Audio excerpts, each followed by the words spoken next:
Hello students, I am your humanities educator और आज हम एक नया चैप्टर स्टार्ट करने वाले हैं पोल साइंस की सेकंड बुक का सेकंड चैप्टर जिसका नाम है the era of one party dominance.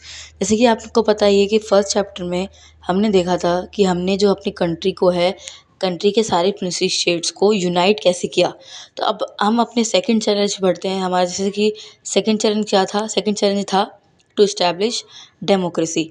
तो हमें इस्टेब्लिश की डेमोक्रेसी कैसे इस्टेब्लिश करी, अब हम इस चैप्टर में ये देखेंगे।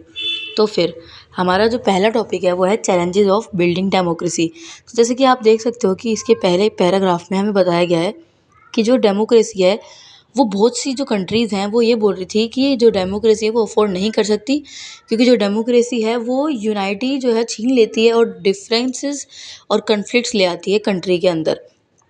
और बहुत सी ऐसी कंट्रीज़ थी जो पहले तो कॉलोनाइज कंट्रीज़ थी, लेकिन उन्हें फ्रीडम तो गेन कर ली, लेकिन फिर भी उन्होंने नॉन डेमोक्रेटिक रूल को ही चुना। उन्होंने डेमोक्रेटिक रूल को नहीं चुना। उनका ये था कि वहाँ पे एक लीडर था, एक पार्टी थी और डायरेक्ट आर्मी रूल या फिर ऐसे था। लेकिन इंडिया डिफरेंट थी। इंडिया ने पहले ही सही सोच रखा था कि वो एक डेमोक्रेटिक कंट्री जो है बनेगी। इंडिया के सारे लीडर्स ने यही पहले से ही सोच रखा था। और जो इंडिया है उन्होंने डेमोक्रेसी को एक प्रॉब्लम की तरह नहीं देखा, उन्होंने उसको डेमोक्रेसी को देखा कि एक प्रॉब्लम सॉल्विंग की तरह उसको देखा कि यार डेमोक्रेसी है, अगर डेमोक्रेसी आएगी तो वो हमारी सारी जो प्रॉब्लम्स है पॉलिटिक्स की वो सब चीज़ों को सही कर देगी। ये हमारे सेकंड पैराग्राफ में बोला है। अब थर्ड पैराग्राफ में हमें क्या बोला है कि उसमें ये बता रखा है कि जैसे कि आपने पढ़ा था अपनी पिछली क्लास में कि जो कॉन्स्टिट्यूशन है वो 26 नवंबर 1949 को अडॉप्ट किया गया था। उसको 24 जनवरी 1950 में साइन करा गया था और वो एग्जिस्टेंस में 26 जनवरी 1950 में लाया गया था। ये हमारा कॉन्स्टिट्यूशन के बारे में बताया गया है। और उसके बाद हम देखते हैं कि इलेक्शंस करवाने के लिए हमने एक इलेक्शन कमीशन बनाई थी। इलेक्शन कमीशन सेटअप हुई थी 1950 में। और उस इलेक्शन कमीशन के जो फर्स्ट कमिश्नर बनते हैं, फर्स्ट चीफ बनते हैं, वो होते हैं सुकुमार सेन। ये आपको याद रखना है कि फर्स्ट बनते हैं सुकुमार सेन और इलेक्शन कमीशन 1950 में सेटअप हुई थी। अब हमने इलेक्शन कमीशन सेटअप कर ली थी, लेकिन अब इलेक्शंस करवाना एक अपने आप में ही बहुत ज़्यादा बड़ा काम था। वो बहुत ज़्यादा बड़ा काम क्यों था? क्योंकि हमें फ्री एंड फेयर इलेक्शंस करवाने थे। और पहले तो जब हमने अपनी जब इलेक्शन में जो लिस्ट बनती है वो जब हमने लिस्ट बनाई तो उसमें हमने देखा कि 40 लाख वुमेन जो थी उनका नाम ही नहीं था। यानी कि उनका नाम ऐसे लिखा हुआ था कि सन ऑफ या डॉटर ऑफ लिखा हुआ था या फिर लिखा होता वाइफ ऑफ, उनका अपना नाम नहीं था। तो पहले की जो लिस्ट थी वो तो जो सुकुमार सेन थे उन्होंने मना कर दी थी कि ये नहीं चलेगी, सब वुमेन्स का अपना अपना नाम होगा। तो इसकी वजह से भी हमें इलेक्शंस करवाने में बहुत टाइम लगा, क्योंकि पहले के टाइम पे जो वुमेन्स थी उनका खुद का नाम हुआ ही नहीं करता था उनकी जगहों पर कहीं पर भी। उनके फादर या फिर उनके हस्बैंड के नाम से ही लिखा होता था। हमारा दूसरा मेन चैलेंज ये था कि जो हमारी कंट्री में 17 करोड़ एलिजिबल वोटर्स थे और उनको 3200 एमएलएस को इलेक्ट करना था, 489 मेंबर्स ऑफ लोकसभा यानी कि, और जिसमें से 15% जो वोटर्स थे वो ही लिटरेट थे, बाकी सारे इलिटरेट थे। लिटरेट का मतलब होता है एजुकेटेड, इलिटरेट का मतलब होता है कि अनएजुकेटेड। यानी कि हमारे देश में सिर्फ और सिर्फ 15% लोग थे जो एजुकेटेड थे, बाकी सारे के सारे अनएजुकेटेड थे। और हमें ये भी कराना देखना था कि हम ऐसे आखिरकार ऐसे इलेक्शंस जो है करवाएंगे कैसे। और हमें ये भी देखना था कि हम क्या चुनें कि इलेक्शन जो है लोगों को समझ भी आए कि कैसे हो रहे हैं। तो इसलिए जैसे कि आपको पता होगा, आपकी पिछली क्लासेस में पढ़ा होगा कि हमने फर्स्ट पास द पोस्ट जो है चलो चुना था। यानी कि जिसके पास आधे से ज़्यादा वोट होंगे, जिसके पास ज़्यादा वोट होंगे वो जीत जाएगा। तो हमने ऐसे करके इलेक्शंस करवाए और हमने देखा कि कहीं भी ऐसा नहीं था। यानी कि जो डेवलप कंट्री थी, यानी कि जो यूरोप था, वहाँ पर भी वुमेन्स को वोट डालने का राइट नहीं था। लेकिन जो इंडिया थे उन्होंने डिसाइड किया कि वो सबको वोट डालने का राइट होगा। यूनिवर्सल एडेंट फ्रेंचाइजी लाए बाद में इंडिया वाले। पहले तो इंडियंस ने करा कि 21 एज तक, 21 जो एज का होगा वो वोट दे सकता है, लेकिन बाद में वो जो एज है कम करके 18 कर दी गई। और हमारे इंडिया में हर एक वुमेन को राइट था इलेक्शन में वोट देने का। तो फिर एक एडिटर था, एडिटर का उन्होंने इंडियन एडिटर करके एक बुक था और मैगज़ीन थी, और उन्होंने एक मैगज़ीन ऑर्गेनाइज़ करी कि ये जो डेमोक्रेसी इंडिया में होने जा रही है ये एक बहुत बड़ा गैम्बल है और ये जो है फेल ज़रूर होगा। वो इंडिया का इस चीज़ के ऊपर मजाक उड़ाते थे। लेकिन 1952 में हमारे जो फ्री एंड जो फेयर इलेक्शंस है वो बहुत अच्छी तरीके से कंप्लीट हुए। और हमने फिर एक हिंदुस्तान टाइम्स करके एक न्यूज़पेपर आता था, उसमें हमने देखा, हमने उसमें एक लाइन बोली जवाहरलाल नेहरू ने कि there is a universal agreement that the Indian people have conducted themselves admirably in the largest experiment in democracy election in the history of the world.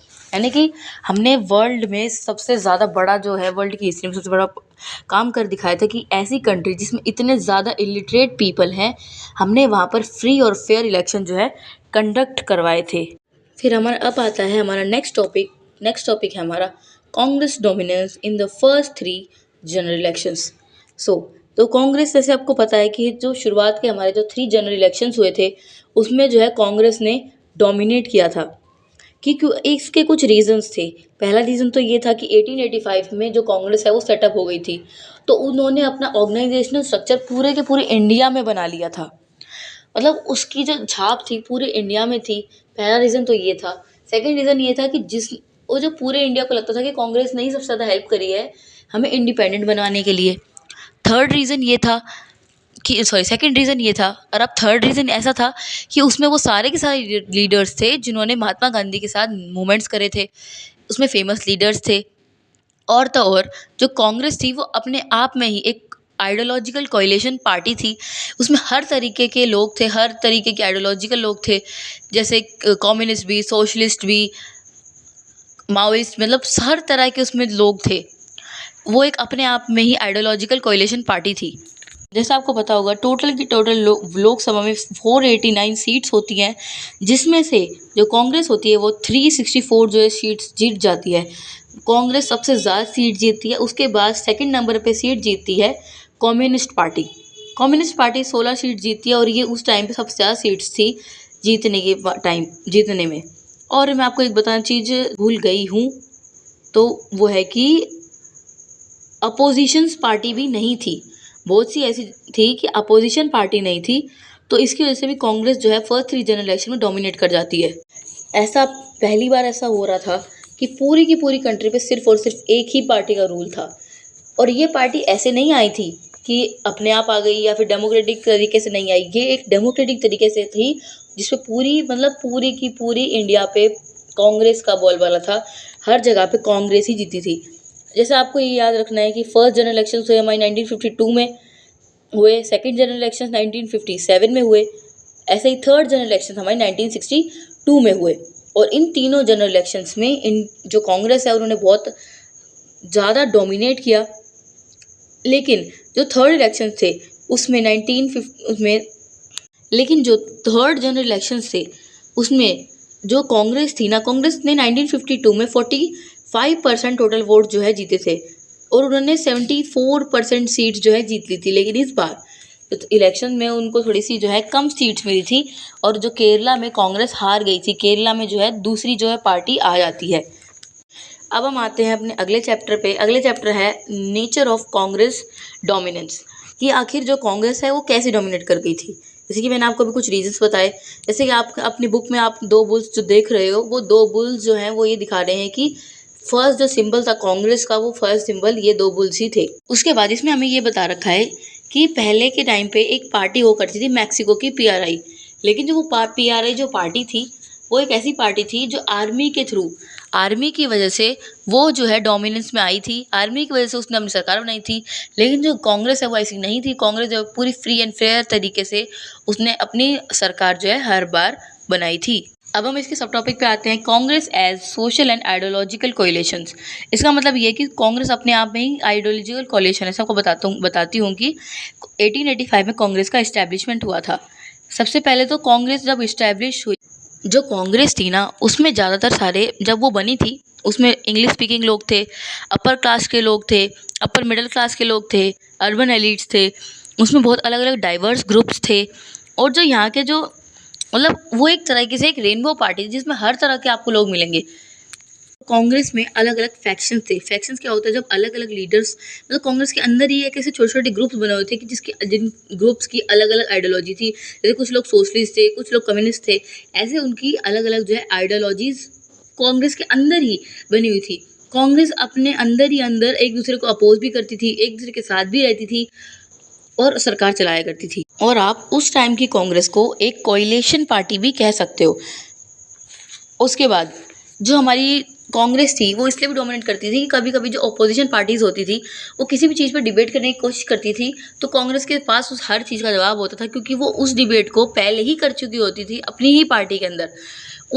जो कांग्रेस पार्टी थी उसके अंदर ही अपोजिशन पार्टी भी थी, उसके अंदर ही उसको मतलब साथ देने वाली पार्टी भी थी। मतलब वो पूरी की पूरी एक ऐसी पार्टी थी जिसमें अपोजिशन भी खुद ही थे, वो अपोजिशन भी खुद ही थी, वो सरकार चलाने भी खुद ही थे, वो सब साथ में रह के काम करते थे। इसलिए कांग्रेस को एक रेनबो पार्टी भी कहा जाता है। ये जो अलग अलग जो ग्रुप्स बने हुए थे ना, ये एक दूसरे की स्ट्रेंथ थे, ना कि एक दूसरे के दुश्मन।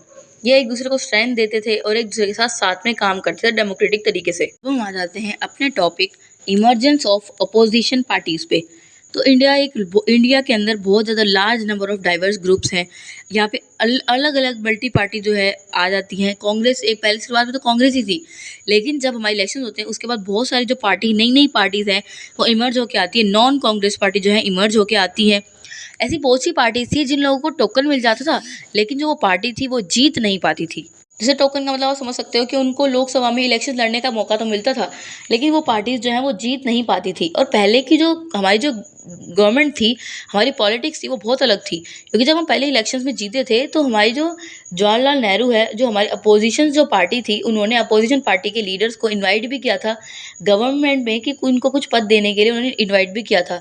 तो हमारा जो first phase of democratic politics था वो अभी का जो फेज चल रहा है उससे बहुत ज़्यादा यूनिक था, क्योंकि उस टाइम पे कोई भी लोग लड़ा नहीं करते थे। अपोजिशन पार्टीज भी बहुत ज़्यादा रिस्पेक्ट के साथ एक दूसरे के साथ रहते थे और बिल्कुल अच्छे से डेमोक्रेसी को जो है चलाते थे। बिल्कुल रिस्पेक्टफुल तरीके से वो डेमोक्रेसी चलाते थे और बिल्कुल भी लड़ाई झगड़ा जो है नहीं करते थे। इससे अब आपका एक चैप्टर जो है कंप्लीट हो चुका है, लेकिन अब मैं आपको इसके कुछ इंपॉर्टेंट क्वेश्चंस बता देती हूँ। जैसे कि पहला इसमें जैसे क्वेश्चन पूछा जाता है कि why there is dominance in Congress party, की कांग्रेस पार्टी ने आखिर 3 जनरल इलेक्शन में डोमिनेट क्यों किया। जैसे कि इसका फर्स्ट रीजन है कि उनका ऑर्गेनाइजेशनल स्ट्रक्चर जो है वो बहुत ज़्यादा बड़ा था, क्योंकि वो 1885 से इस्टेब्लिश हो रखी थी। सेकंड, उसके जो लीडर्स हैं वो बहुत ज़्यादा फेमस लीडर्स थे। थर्ड, कांग्रेस ने हमें इंडिपेंडेंस दिलाने में बहुत ज़्यादा हेल्प करती थी, लोगों को इनको पे बहुत ज़्यादा विश्वास था। कांग्रेस पे लोग जो है बहुत ज़्यादा ट्रस्ट करते थे और उस टाइम पे अपोजिशन पार्टीज जो है बहुत कम थी। ये रीजंस है। अब हम अपने सेकंड क्वेश्चन पे आते हैं। Second question, difference between one party system and one party dominance. तो इसमें बहुत ज़्यादा मेन डिफरेंस ये है कि वन पार्टी डोमिनेंस का मतलब होता है कि उसमें अलग अलग पार्टीज हैं, लेकिन उसमें एक पार्टी डोमिनेट कर रही है और इसमें जो इलेक्शंस होते हैं वो फ्री और फेयर होते हैं। इसमें कोई भी चालाकी नहीं करी जाती है, बिल्कुल फ्री एंड फेयर इलेक्शंस होते हैं। फ्री एंड फेयर इलेक्शन से ही कोई भी पार्टी डोमिनेट करती है, तो ये होता है वन पार्टी डोमिनेंस। अब आता है one party system. One party system जैसे कि उस जगह पे एक ही पार्टी है, आपको उसी को ही इलेक्ट करना होगा, वो होता है वन पार्टी सिस्टम, जहाँ पे एक तरह से आप उसको मोनार्की जैसे रूल भी कह सकते हो या फिर उसे आप डिक्टेटरशिप भी कह सकते हो, क्योंकि वहाँ पे सिर्फ एक ही पार्टी होती है। लेकिन वन पार्टी डोमिनेंस वाले में पार्टीज तो बहुत सारी होती हैं, लेकिन उसमें से एक ही चुनी जाती है बार बार बार बार, क्योंकि उस पार्टी के कुछ कुछ रीजंस होते हैं जैसे जो मैंने आपको पहले बता दिए। एक क्वेश्चन पूछा जाता है कि ऐसा क्या डिफरेंस बिटवीन इंडियन कांग्रेस और मैक्सिको की कांग्रेस में क्या डिफरेंस था, मैक्सिको की PRI में क्या डिफरेंस था।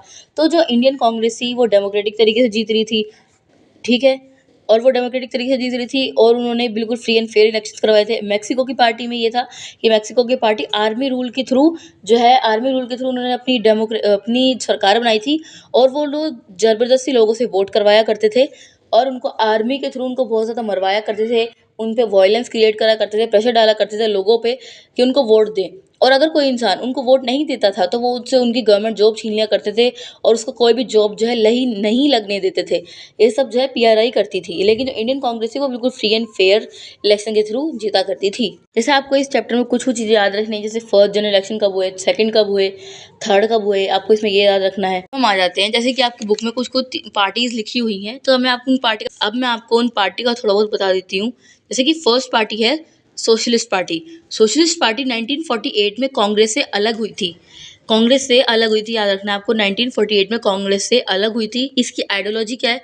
इसकी आइडियोलॉजी है social economic equality and social justice. ये इसकी आइडियोलॉजी है। ये क्या चाह रहे थे, ये सोशलिस्ट पार्टी वाले चाह रहे थे कि जो इंडस्ट्रीज़ हैं, हमारी जो मेन की इंडस्ट्रीज़ हैं, उन सबको नेशनलाइज जो है कर देना चाहिए। और ये इसका इशू क्या बताते थे कि पॉवर्टी, अनएम्प्लॉयमेंट, इनइक्वालिटी। अब आ जाती है हमारी सेकंड पार्टी। सेकंड पार्टी 1925 में इस्टेब्लिश हुई थी।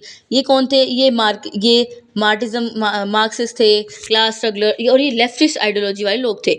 यानी कि लेफ्टिस्ट आइडियोलॉजी का वो मतलब होता है कि पूरा का पूरा मतलब प्राइवेटाइजेशन हम कर दो, पूरा का पूरा प्राइवेटाइजेशन कर दो। इसका फाउंडर कौन थे? इसके फाउंडर थे एम.एन. रॉय। इनकी क्या डिमांड थी? Land reforms, right of workers and peasants. उसके बाद हमारी आ जाती है थर्ड पार्टी। इस थर्ड पार्टी का नाम है भारतीय जनसंघ। भारतीय जनसंघ जो है 1951 में बनी थी। ये एक कल्चरल नेशनलिज्म पार्टी है। ये एक ऐसी पार्टी है जो बोलती थी कि हमें पूरा का पूरा हिंदुइज्म बना देना चाहिए। इस जो नेशन है हमारा, वो वन कल्चर वन नेशन होना चाहिए। यानी कि पूरा का पूरा हिंदुइज्म नेचर, हमारा पूरा का पूरा जो कंट्री है वो हिंदुत्व कंट्री हो जानी चाहिए। इसके लीडर कौन थे? इसके लीडर थे श्याम प्रसाद मुखर्जी। ये जो थे, ये हिंदी लैंग्वेज को अपनी नेशनल लैंग्वेज जो है बनाना चाहते थे। एक चीज़ और याद रखना कि हमारे जो ये तीनों पार्टीज आपको याद रखनी है, कब कब बनी आपको ये याद रखना है, इनकी क्या क्या डिमांड थी आपको याद रखना है, क्या क्या आइडियोलॉजी थी आपको याद रखनी है। और वो जो मैंने आपको बताया कि कांग्रेस जो है फर्स्ट 3 जनरल इलेक्शंस में क्यों जीती थी। सेकंड, कि कांग्रेस और पीआरआई में क्या फ़र्क है, मैक्सिको की पीआरआई में। थर्ड, कि जो कांग्रेस है उन्होंने फर्स्ट 3 जनरल इलेक्शंस में डोमिनेट क्यों किया, जैसे मैं आपको अभी बताया। एक की वन पार्टी डोमिनेंस और वन पार्टी सिस्टम में क्या फ़र्क है। क्यों में और एमसीक्यू में आपसे ये भी पूछा जा सकता है कि फर्स्ट जनरल इलेक्शन में सेकंड ऐसी कौन सी पार्टी थी जिसने सबसे ज़्यादा जो वोट है वो सिक्योर किए थे। तो आपको बोलना है कि वो है कम्युनिस्ट पार्टी, जिसने 16 सीट उन्होंने रिजर्व करी थी। वो हमारी सेकंड पार्टी। और आपको इसमें क्या याद रखना है? इसमें आपको याद रखना है कि इलेक्शन कमीशन कब सेटअप हुई, इलेक्शन कमीशन के फर्स्ट चीफ कौन बने। थर्ड, इसमें आपको ये याद रख सकते हो कि इलेक्शंस कब कब हुए। और आप इसमें एक क्वेश्चन ये भी याद रखना कि जो अपोजिशन जो लीडर्स हैं वो हमारी जो गवर्नमेंट है उसको कैसे प्रभावित करते हैं। सो आपको ये एक्सप्लेनेशन कैसी लगी आप अपने कमेंट में ज़रूर बताएं। मेरे चैप्टर को पढ़ाने के बाद आपने को क्या करना है, आपको लाइन टू लाइन अपनी एनसीईआरटी की जो बुक है उसमें से आपको इसको लाइन टू लाइन पढ़ना है। और अगर आपको कोई भी डाउट हो तो आप इस मेरे कमेंट सेक्शन में डाल सकते हो, मैं आपको उसका रिप्लाई ज़रूर दूंगी। मेरे वीडियो को लाइक करें, शेयर करें, चैनल को सब्सक्राइब करें। और अब हम मिलेंगे नेक्स्ट चैप्टर की डिटेल एक्सप्लेनेशन के साथ। अगर आपको ऐसे ही अपनी तैयारी अच्छे से करनी है तो हमारे चैनल के साथ जुड़े रहिए। तब तक के लिए बाय बाय।